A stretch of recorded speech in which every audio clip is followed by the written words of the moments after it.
Hey friendos, what's up? Welcome back to the channel. It's your boy Matt, and whilst we are a day late, thanks to Marvel Future Fight, we finally have the patch notes. So here we are on the 25th. We will get into the fragment combines as always, but first let's break down the patch notes and see what we've got. So whilst we are joining the apparently Spidermen's, I'm guessing that's just a translation error. Yes, we have the Spider-Verse mini update with Chasm getting the tier 3 and Spider-Man getting a tier 4 and Arachnite getting a Transcendence, and interestingly, together with the rest of the Infinity Warps team, which is bigger than it sounds, but we'll get to that in a bit. So yeah, we have a rolling patch which is coming out tonight. So it's one of those ones where you just have to restart your game and hopefully it'll be live for you after a certain point. So you can see Spidey is getting his back to basics look, which is as we expected for most characters these days in getting their new tier 4s.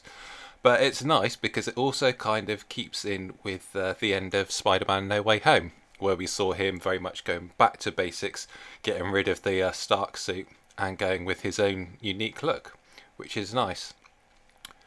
Looking at this uniform, it very much looks like he's going to stay very much PvP meta, with the damage that excludes bosses.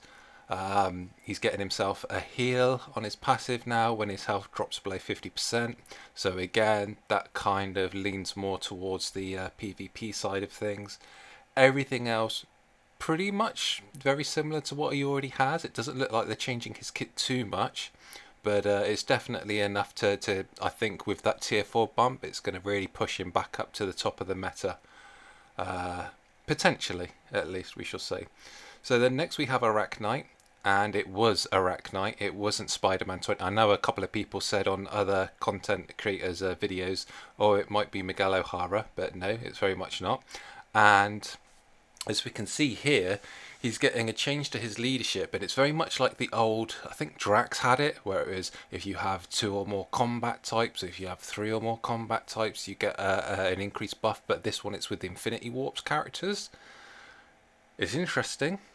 The rest of his kit very much looks like, I mean, he does have the heal, he does have bleed, so I'm not sure if he may be of some use in ABX, ABL. Certainly Alliance Conquest. I think you're going to bump into a lot of Infinity Warps teams from now on. As for anything in terms of value outside of that, we'll have to wait and see. But it's certainly interesting. And then we get Chasm. Now, unfortunately, he is a supervillain, which means that it does rule out some hero stages. But the fact that he applies that buff to all Spider Sense characters with the increased damage and decreased damage taken to supervillains, superheroes, and then the skill damage bonus damage means that he is going to be very crucial. I can see a lot of people in high end World Boss Legend who are going to be running Mars Morales leadership, Spider-Man, and Scarlet Spider with this uniform. And the fact that he gets a very nice tier 3 as well, even though it's very standard at this point now. I think unfortunately after so many characters and so many skills, there's only so much you can do in terms of animations. It looks nice though, so we shall have to see what the power damage is like on it. Then we come to Spider-Man's tier 4. Again, I think it's very much in keeping with the PvP scenario. And then we get the awakenings of all of the Infinity Warps characters. Now this is big purely for the fact that Ghost Panther is getting it, and the fact that we are so light on male support characters means that that is really important. The animation looks nice. It's nice to see all 4 of them drop down and they do this kind of cross attack. We all know Weapon Hex was kind of useful before, so it'll be interesting to see how good she is. It's a shame with the artifacts that Ghost Panthers is just a self-buffing one. It's not anything that applies to all allies, because that could have really made him meta as a support character. But it's still really cool to see. Unfortunately, that's it. There is nothing else in the update, no other content. So it's very much a mid-month one. But like I say, if you look through the roster now, I mean, at the moment, in terms of the male support characters, poor Taskmaster is doing all the heavy lifting. And to be honest, considering how the Black Widow movie went, we're lucky that he wasn't a female as well. But in terms of females, you can see we've got Shuri, we've got White Fox. I know Shuri is very much her own standalone character, but she does still have that huge support passive. We've got Valkyrie, we've got Wave, we've got so many. But in terms of men, we have been sorely lacking. I know expected to get Coulson and Fury for Secret Invasion, maybe? Question mark. And we do have some situational ones, like I know Wong is good for Doctor Strange and War Machine's good for Tony Stark, but yeah, Ghost Panther is a huge blessing for us. So that's actually some really good news. That's a nice little surprise. But anyway, let us get on with our story fragment combines because, as we all know, I like to do this on the 25th of every month. So we shall jump right into that. And oh, hello. Okay, sure. I'll take that. That's a strong start. We'll definitely have that. Wow, yeah, I wasn't expecting a CTP right off the bat, first pull, but hey, we're not going to complain. It's a free CTP. I definitely have that. It's a patience. I don't think I've got any at the moment, but I know that reforged patience is it does have quite a bit of utility, especially with the dodge that it gives and the reflect. It can be quite useful.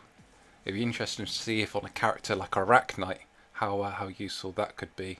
Although there is the potential that he's overfilling the cup with dodge then. We'll have to have a look through the roster once we've got those new uniforms and see who, if anyone, needs it. Type 5 enhancement ticket, that is nice. Okay, I wonder if we have peaked too soon here and we got that straight away and if we're going to get nothing else good. Ironically, we're not actually even too worried about getting tier 3 materials. It's nice to always get a big supply, and we always do every month when we do these combines. We always end up with a bunch of TCP and EOD, but it's gotten to the point now where so many characters in the game have been transcended or tier 3 that I'm able to use it on the poorer characters just to get more story fragments, such as Heimdall, Bishop, Sandman. I've transcended all of those recently just to get the extra fragments because I've got nothing else to spend those tier 3 materials on. So it's funny how that goes around. I wonder. Ooh, type 6, very nice. We shall take that.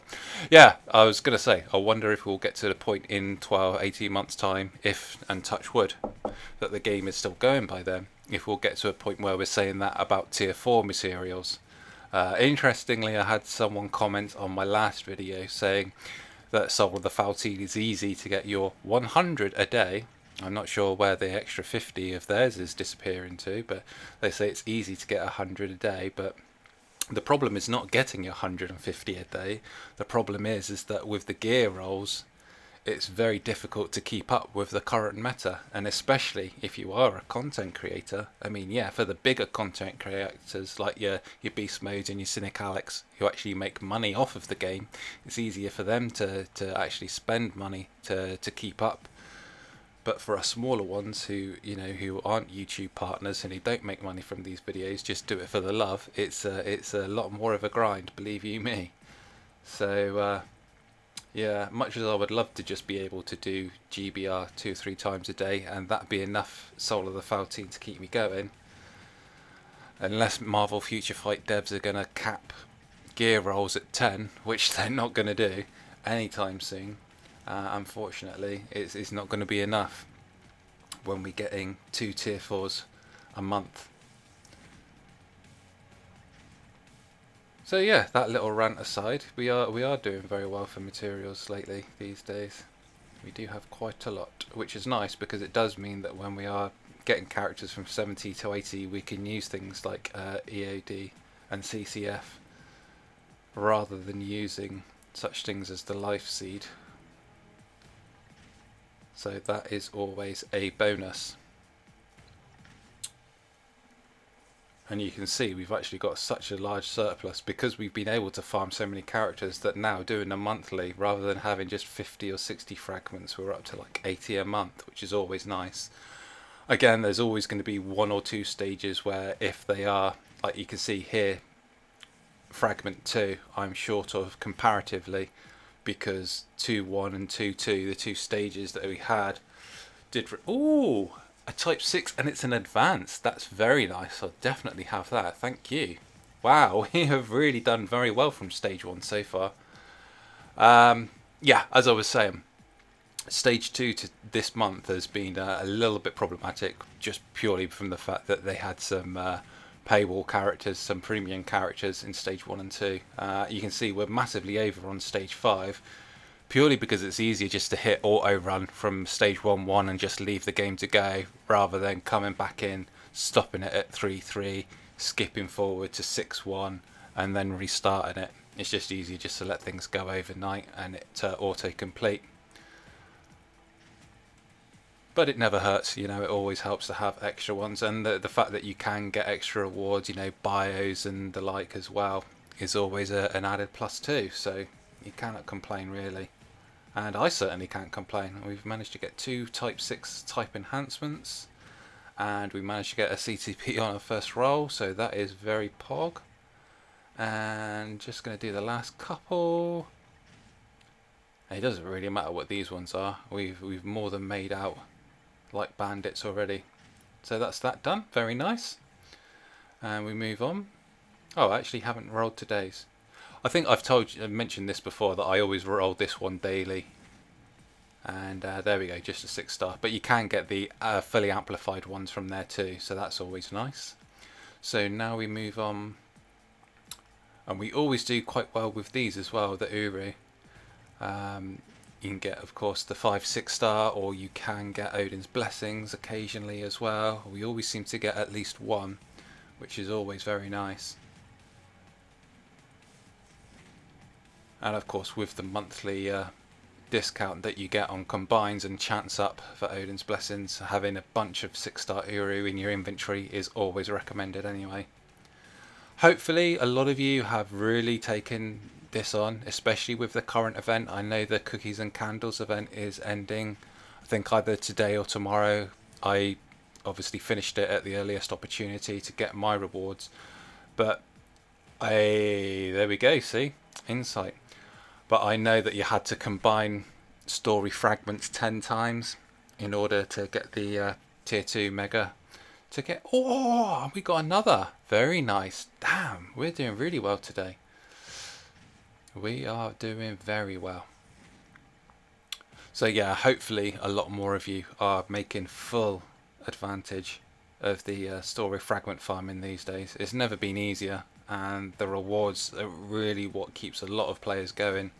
I think the TCP, EOD, the tier 3 materials you get from this every week or month, or even daily if you just do it daily, is never to be sniffed at. And then the chances of getting premium cards, CTPs, Odin's Blessings, fully awakened ISOs, it can save you so much. Even if you're just getting a 5 and 6-star cards from the Future Ends here, and you're getting the ISO from the Agents of Shield, it can save you so much resources rather than rolling up 1, 2, 3-star cards and 1, 2, 3-star ISOs.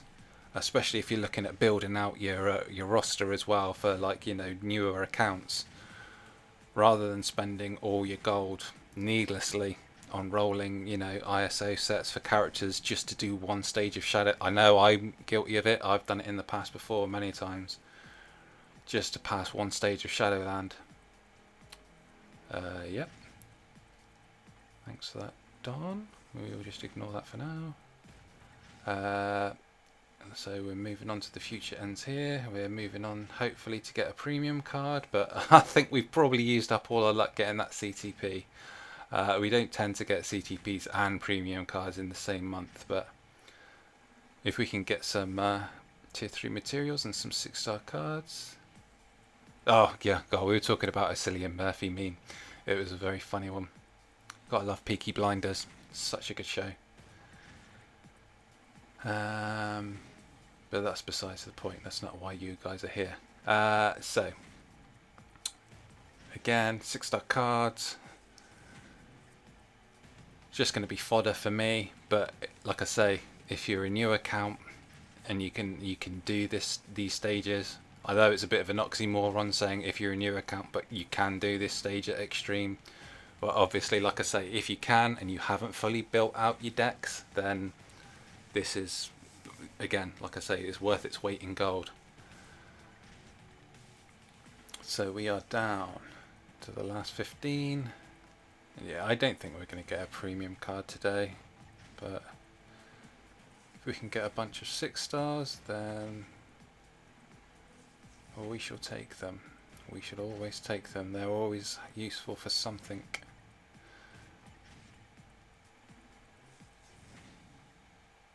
And I think as well, if you get to the point where you do have only premium cards and you're looking at re-rolling those cards, if you have 25% pierce like I do, then you need to start rolling, you know, you want to roll a perfect card. I think that's the sort of the next phase up, but you don't want to replace a card with 5% pierce with one that doesn't.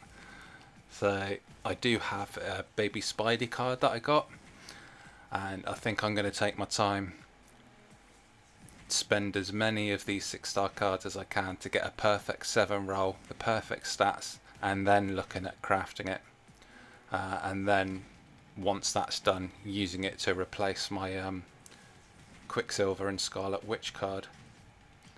So there we go. That was a really good result today. We end up with a lot of good materials. You can see here we got our 6-star advanced ticket and normal 6-star enhanced ticket, so that was really great. We made out super well with those. We got our CTP of Patience, so we're just going to go ahead and lock that. We shall see who we can use that on at some future date. You can see we're looking rather low on the odd CTPs at the moment, so any extras is always greatly appreciated. And oh, we got 10 6-star cards, so like I say, definitely worth doing. And like I say, we'll be using that to re-roll that baby Spidey card and a couple of Odin's Blessings to round it off. So there we go. I think we did very well there today. We shall be using those, and you can see, like I say, plenty of tier 3 materials, so hopefully we'll get to that point with tier 4 materials one day, but we shall just have to wait and see on that score. So that's everything for now. Let me know what you guys think in the comments below. You can see we're just upgrading all sorts of characters now, so I think it's only fair that we definitely do Ghost Panther in the next video. Anyway, take care for now. I'll catch you guys in the next one. Bye. We await your return, warrior.